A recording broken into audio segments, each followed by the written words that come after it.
On l'appelle la Ville Rose et vous allez très vite comprendre pourquoi. Bienvenue à Toulouse pour notre émission d'été du Paris des Arts. Nous allons découvrir le charme de cette cité du Sud-Ouest qui accueille en ce moment un grand festival de musique et on va tout de suite aller voir ce qui se trame au théâtre de la Cité.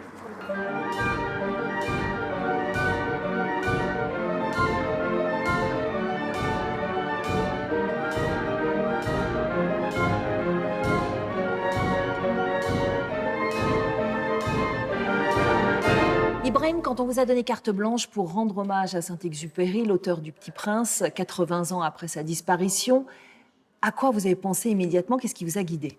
J'ai pensé au cinéma. J'ai pensé à la nécessité de raconter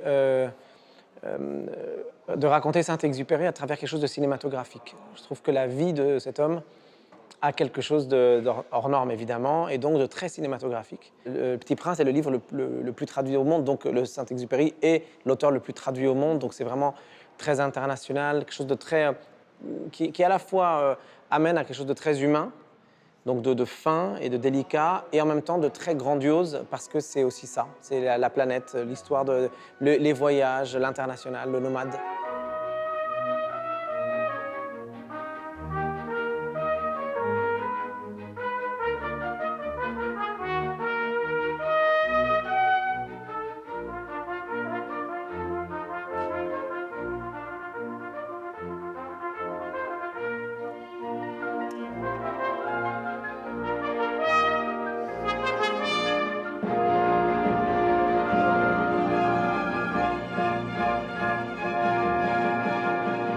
Comment est-ce que vous avez travaillé avec l'orchestre du Capitole de Toulouse?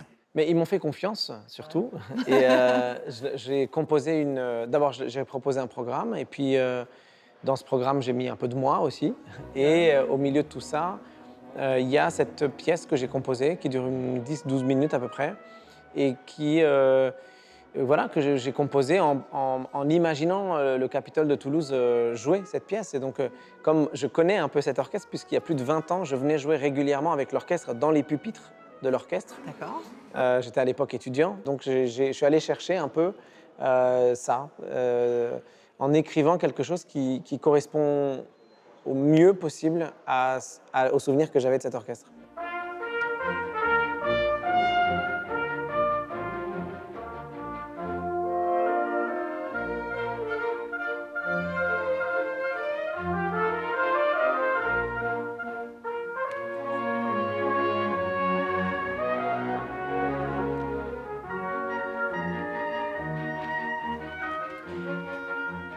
19 albums, des récompenses en France, à l'étranger, les plus belles scènes du monde. Quelle histoire d'amour avec cette trompette qui n'était pas au départ votre instrument de prédilection.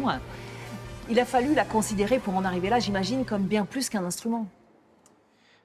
Ben, c'est vrai que c'est un beau voyage, là aussi. Et vous savez, moi, quand j'étais jeune, je voulais être architecte. Je voulais reconstruire Beyrouth, où je suis né. Et je me suis rendu compte que la musique me permet de dessiner les contours de l'environnement dans lequel je vis quand j'ai les yeux fermés. Et ce dans quoi je rêve quand j'ai les yeux fermés. Et c'est avec cette musique que je voyage. Et de la même manière que Saint-Exupéry, c'était ces avions dans lesquels il se lançait. Moi, j'ai compris que ce qui me permettait de voyager, c'était de fermer les yeux. Et donc, je construis, je dessine constamment cette bande originale de ma vie.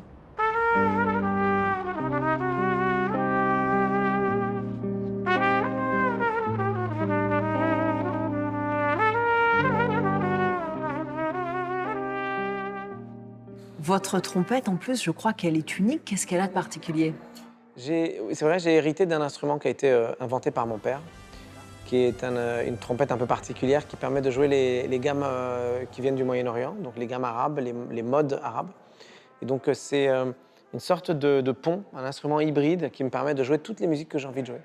Et donc je me rends compte qu'avec cet instrument que j'aimais pas beaucoup quand j'étais jeune, pour être tout à fait honnête, j'ai réussi à exprimer quelque chose que je n'aurais jamais été capable d'exprimer autrement.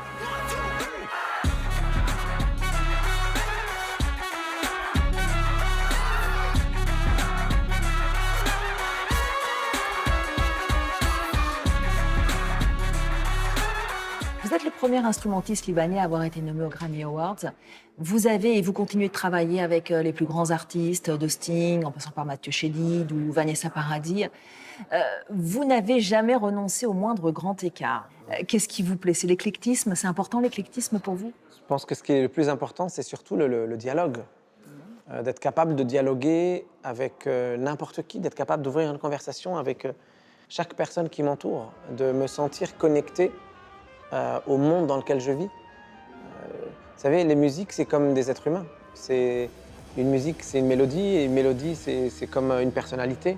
De la même manière que lorsque j'étais petit, dans ma chambre, je mettais la radio et je tournais, à l'époque, c'était encore les vieux transistors, donc je tournais la radio, je tombais sur une station de radio, et peu importe ce qu'il y avait, j'essayais de jouer avec, et j'essayais de m'inclure dans la culture de la musique que j'entendais.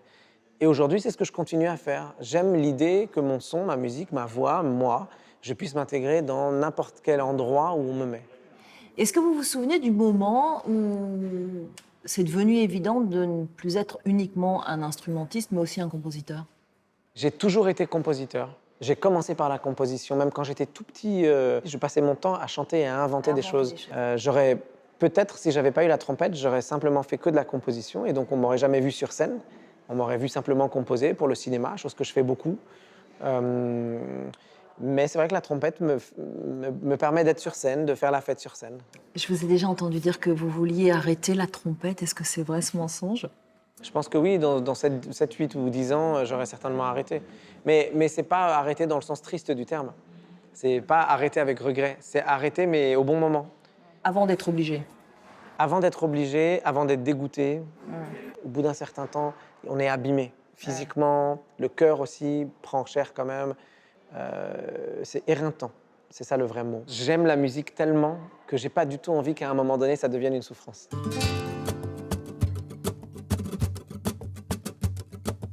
C'est la capitale de l'Occitanie, une référence internationale dans les domaines de l'aviation et de l'aérospatiale. C'est aussi une grande ville qui a gardé l'âme d'un village, traversé par des siècles d'histoire, remarquable par son architecture, et où il fait bon vivre, avec une offre culturelle riche, des espaces verts préservés et des abords de la Garonne très animés. Bonjour Marine. Bonjour Valérie. Je suis ravie que vous nous accueilliez ici. Vous allez tout nous dire sur cette place du Capitole. La place du Capitole, c'est la place emblématique de Toulouse. C'est aussi le carrefour entre la ville antique et la ville moderne. Oui, alors on peut voir ça comme ça, même si aujourd'hui la ville antique a totalement disparu. Je suis désolée, je ne vous montrerai rien de la Toulouse romaine, de Palladia, Tolosa. Mais par contre, effectivement, on est vraiment ici un carrefour entre le quartier des Marchands, qui est derrière vous, et la zone où se trouve l'un des monuments les plus célèbres, la basilique Saint-Cernin. Et à 2 pas, on a même le couvent des Jacobins.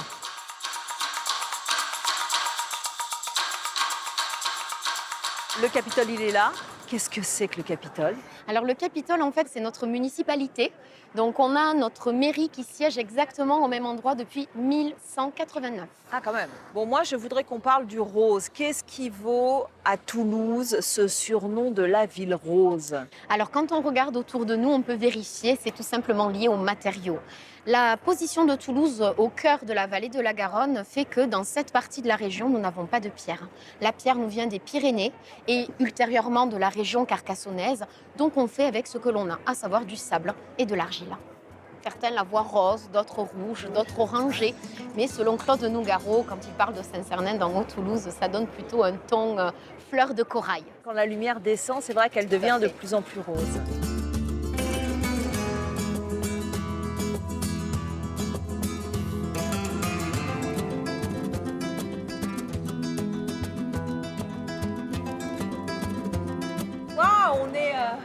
Sous la galerie.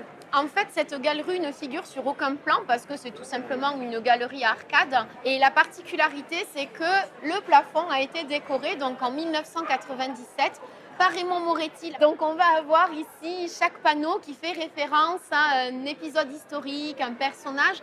Et tout ça mis bout à bout va permettre de retracer chronologiquement l'histoire de la ville et de comprendre pourquoi Toulouse est Toulouse aujourd'hui.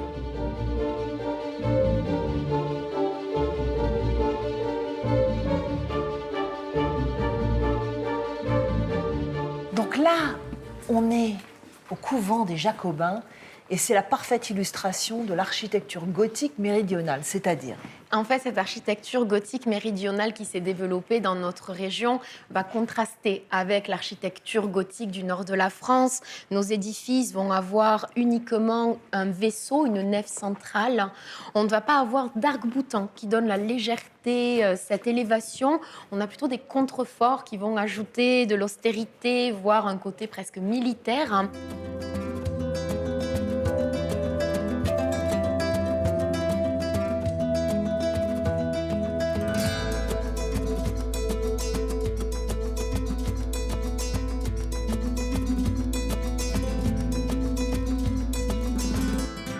Les berges de la Garonne, elles ont été aménagées pour des balades à pied, à vélo. Mais le fleuve n'a pas toujours été cet espace de détente.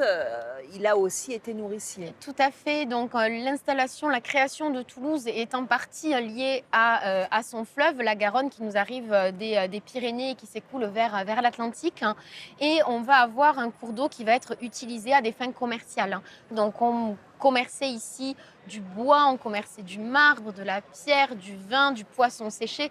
Vraiment, mille et une choses passées sur ces eaux quasiment jusqu'au début du XXe siècle. Bon, je résume. Toulouse, c'est un mélange d'histoire, de culture, de loisirs. Est-ce qu'on y mange bien? Très, très bien. Alors, bien entendu, quand on parle gastronomie à Toulouse, arrive en tête le fameux plat cassoulet. Mais heureusement, on n'a pas que ça. On a beaucoup d'autres spécialités, dont bien entendu la saucisse de Toulouse pour le côté salé, toutes les spécialités à base de canard notamment. Mais on a aussi des petites douceurs sucrées. Toulouse est connue pour la violette, qu'on peut manger en friandise ou qu'on peut même utiliser pour faire des petites boissons avec de la limonade ou autre. C'est assez sympa.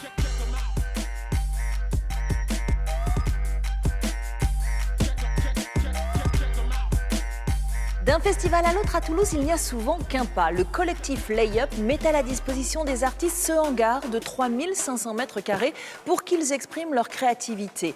On va rencontrer l'un de ces artistes, le peintre et sculpteur Centaure, qui est aussi graffeur.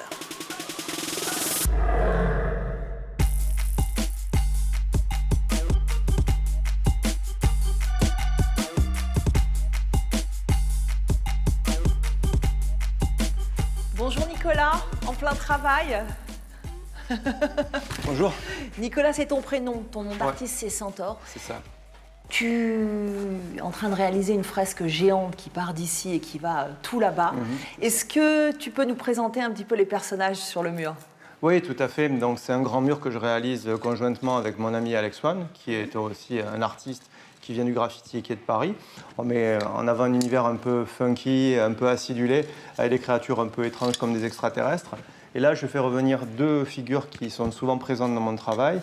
Il y a le gendarme, que j'aime attraper, avec lequel j'aime jouer depuis que je suis petit, et mes enfants sont aussi friands de ce petit insecte. Et ensuite, il y a la limace, la slug, qui est un personnage récurrent. C'est un peu ma coccinelle de Gottlieb à moi.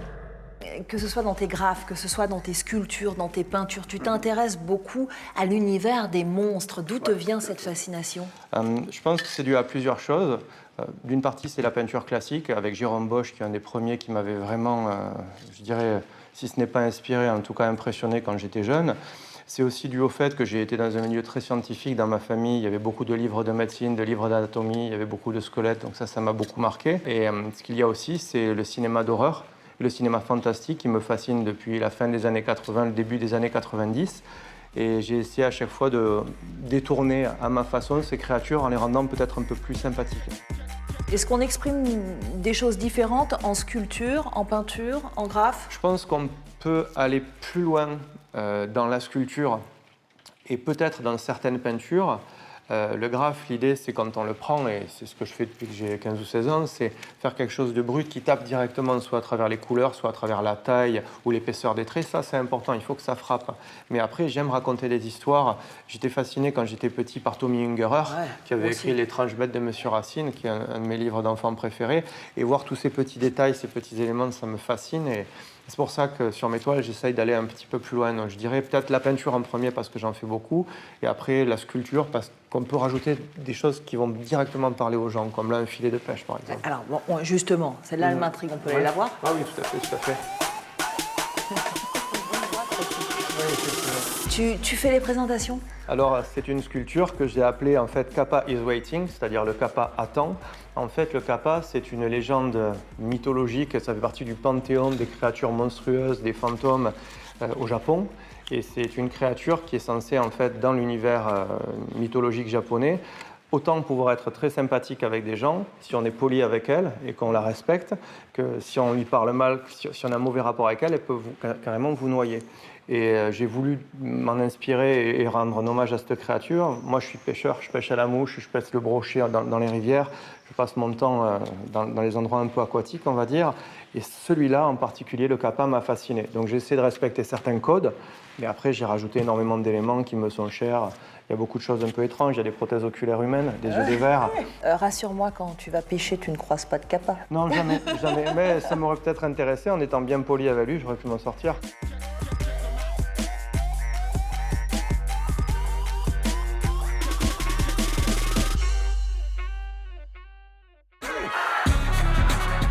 Et c'est l'heure bleue sur La Ville Rose, l'heure de nous quitter. À très vite pour de nouvelles aventures culturelles.